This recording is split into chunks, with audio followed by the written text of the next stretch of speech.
ಸೋಮವಾರ D K Shivakumar ಪ್ರಮಾಣ ವಚನ ಸ್ವೀಕಾರ. ಆದರೆ ಏಕಾಂಗಿಯಾಗಿ ಪ್ರಮಾಣ ವಚನ ಸ್ವೀಕಾರಕ್ಕೆ ಡಿ ಕೆ ಶಿವಕುಮಾರ್ ಆಸಕ್ತಿ ತೋರಿದರಂತೆ. ಆದರೆ DCM ಸಚಿವರು ಸೇರಿ 8 ಸಚಿವರ ಪದಗ್ರಹಣ ಇರಬಹುದು ಅಂತ 7-8 ಜನರಿಗೆ ಅವಕಾಶಕ್ಕೆ ಹಿರಿಯ ನಾಯಕರು ಒತ್ತಡವನ್ನು ಹಾಕ್ತಾ ಇದ್ದಾರೆ. ಪಬ್ಲಿಕ್ ಟಿವಿಯ big exclusive. D K Shivakumar ಲೆಕ್ಕಾಚಾರ ಇರೋದು, ನಾನೊಬ್ಬನೇ ಪ್ರಮಾಣ ತಗೊಂಡ್ಬಿಡ್ತೀನಿ, ಆಮೇಲೆ ಬೇಕಾದರೆ ಕ್ಯಾಬಿನೆಟನ್ನು ಎಕ್ಸ್ಪ್ಯಾನ್ಷನ್ ಮಾಡಿಕೊಂಡ್ರೆ ಆಯಿತು ಅಂತ. ಬಟ್ ಇಲ್ಲ, ಅವ್ರ ಜೊತೆಗೆ ಒಂದು 7-8 ಜನ ಹಿರಿಯರಾದರೂ ಕೂಡ ಮಂತ್ರಿಗಳಾಗಿ ಪ್ರಮಾಣ ವಚನ ಸ್ವೀಕಾರ ಮಾಡಬೇಕು ಅಂತ ಒತ್ತಡವನ್ನು ಹಾಕ್ತಾ ಇದ್ದಾರೆ. ಅದನ್ನು ಕೂಡ ಹೈಕಮಾಂಡ್ ಡಿಸೈಡ್ ಮಾಡುತ್ತೆ.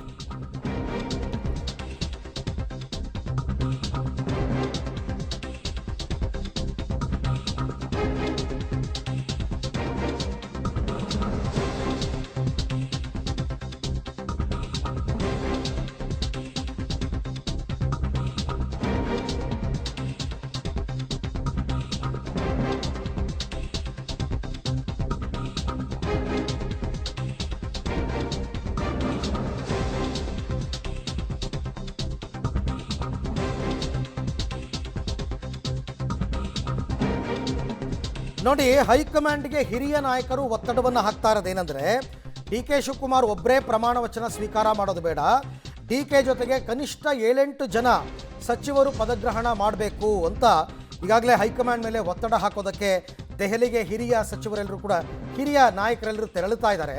ಅದರಲ್ಲಿ ಈಗಾಗಲೇ ಪರಮೇಶ್ವರ್ ಮತ್ತು MB ಪಾಟೀಲ್ ಅವರು ಹೋಗಿದ್ದಾರೆ. ಇವತ್ತು ಸಾಯಂಕಾಲದೊಳಗಡೆ ಹೈಕಮಾಂಡ್ ಅದ್ರ ಬಗ್ಗೆನೂ ಕೂಡ ನಿರ್ಧಾರವನ್ನು ಕೈಗೊಳ್ಳುವ ಸಾಧ್ಯತೆ ಇದೆ. ಡಿ ಕೆ ಶಿವಕುಮಾರ್ ಒಬ್ಬರೇ ಪ್ರಮಾಣ ತಗೋಬೇಕಾ ಅಥವಾ ಅವರ ಜೊತೆಗೆ ಇನ್ನೂ ಒಂದಷ್ಟು ಜನ ಸಚಿವರಾಗಿ ಪ್ರಮಾಣ ವಚನ ಸ್ವೀಕಾರ ಮಾಡಬೇಕಾ, ಎಲ್ಲ ಹೈಕಮಾಂಡ್ ಹೇಳುತ್ತೆ. ಬಟ್ ಡಿ ಕೆ ಶಿವಕುಮಾರ್ ಮಾತ್ರ ನಾನೊಬ್ಬನೇ ತಗೋತೀನಿ ಅಂತ ಇಚ್ಛೆಯನ್ನು ವ್ಯಕ್ತಪಡಿಸಿದಾರಂತೆ. ಈ ಬಗ್ಗೆ ಮತ್ತಷ್ಟು ಮಾಹಿತಿ ನನ್ನ ಕೊಲೀಗ್ ಸುಕೇಶ್ ಅವರಿಂದ ಪಡ್ಕೊಳ್ಳೋಣ. ಸುಕೇಶ್, ಇಷ್ಟಕ್ಕೂ ಡಿ ಕೆ ಶಿವಕುಮಾರ್ ಅವರು ಒಬ್ಬರೇ ಓತ್ ತಗೋಬೇಕು ಅಂತ ಹೇಳ್ತಿರೋದು ಯಾಕೆ? ಹೈಕಮಾಂಡ್ ಇದ್ರ ಬಗ್ಗೆ ನಿರ್ಧಾರ ತಗೋಬಹುದಾ, ಏನಾಗಬಹುದು ಅಂತ? ಒಂದು ಅರವಿಂದ್, ನಾಳೆ ಶಾಸಕಾಂಗ ಪಕ್ಷದ ಸಭೆ ಇರೋದ್ರಿಂದ ಶಾಸಕಾಂಗ ಪಕ್ಷದ ನಾಯಕರಾಗಿ ಅವರು ಆಯ್ಕೆಯಾದ ನಂತರ ಹೆಚ್ಚು ದಿನವನ್ನು ಬಿಡೋದು ಬೇಡ ಅನ್ನುವಂಥ ಲೆಕ್ಕಾಚಾರ ಇರ್ಬೋದು. ಆದರೆ ಅವರ ಜೊತೆಗೆ ಒಂದು 7-8 ಜನರ ತೆಗೆದುಕೊಳ್ಬೇಕು ಅನ್ನುವಂಥದ್ದು ಈಗಿನ ಪರಿಸ್ಥಿತಿಯಲ್ಲಿ ಅದು ಡಿ ಕೆ ಶಿವಕುಮಾರ್ ಅವರಿಗೂ ಒಂದು ರೀತಿಯ ಗೋಜಲು ಉಂಟು ಮಾಡಬಹುದು, ಒಂದಷ್ಟು ಒತ್ತಡವನ್ನು ಉಂಟು ಮಾಡಬಹುದು. ಯಾಕಂದರೆ ಈ ಒತ್ತಡದ ಸಂದರ್ಭದಲ್ಲಿ ಯಾರೋ 7-8 ಜನರ ತಗೊಳ್ಳೋದಕ್ಕಿಂತ ಒಂದು ಸರಿ ಪ್ರಮಾಣ ವಚನ ಸ್ವೀಕರಿಸಿದ ಬಳಿಕ ಸಮಯಾವಕಾಶ ಸಿಗುತ್ತೆ.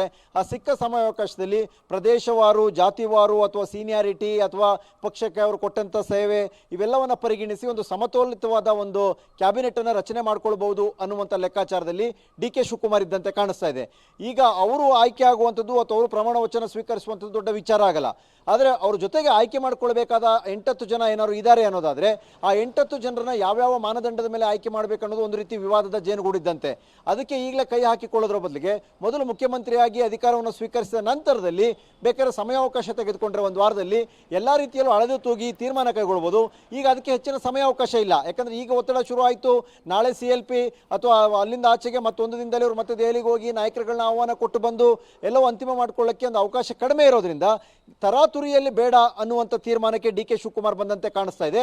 ಹಾಗಾಗಿ ತಾವು ಒಬ್ಬರೇ ಮೊದಲು ಅಧಿಕಾರವನ್ನು ಪದಗ್ರಹಣವನ್ನು ಸ್ವೀಕರಿಸಿದ ಬಳಿಕ ಸ್ವಲ್ಪ ಆರಾಮಾಗಿ ಕೂತ್ಕೊಂಡು ಎಲ್ಲವನ್ನು ಅಳೆದು ತೂಗಿ ತೀರ್ಮಾನ ಮಾಡಿದ್ರೆ ಆದಷ್ಟು ವಿವಾದಗಳು, ಗೊಂದಲಗಳು ಕಡಿಮೆ ಆಗ್ತವೆ ಅನ್ನುವಂಥ ಲೆಕ್ಕಾಚಾರದಲ್ಲಿ ಅವರು ಇದ್ದಂತೆ ಕಾಣಿಸ್ತಾ ಇದೆ. ಆದರೆ ಹಿರಿಯ ನಾಯಕರುಗಳಿಗೆ CM ಜೊತೆಗೆ ಒಂದು ಪದಗ್ರಹಣ ಮಾಡಿದ್ರೆ ಒಂದು ಸೀನಿಯಾರಿಟಿಯೂ ಇರುತ್ತೆ, ಜೊತೆಗೆ ಸರ್ಕಾರಕ್ಕೂ ಒಂದು ವೈಟೇಜ್ ಬರುತ್ತೆ, ಅಥವಾ ಕೆಲಸ ಕಾರ್ಯಗಳಿಗೆ ಹೆಚ್ಚಿನ ಒತ್ತಡ ಇರದ ರೀತಿಯಲ್ಲಿ ಕೆಲಸ ಮಾಡಬಹುದು ಮುಖ್ಯಮಂತ್ರಿಗಳು ಅನ್ನುವಂಥ ಲೆಕ್ಕಾಚಾರವು ಈ ರೀತಿಯಲ್ಲಿ ಒತ್ತಡ ತಂತ್ರವನ್ನು ಅನುಸರಿಸ್ತಾ ಇರುವಂತೆ ಕಾಣಿಸ್ತಾ ಇದೆ.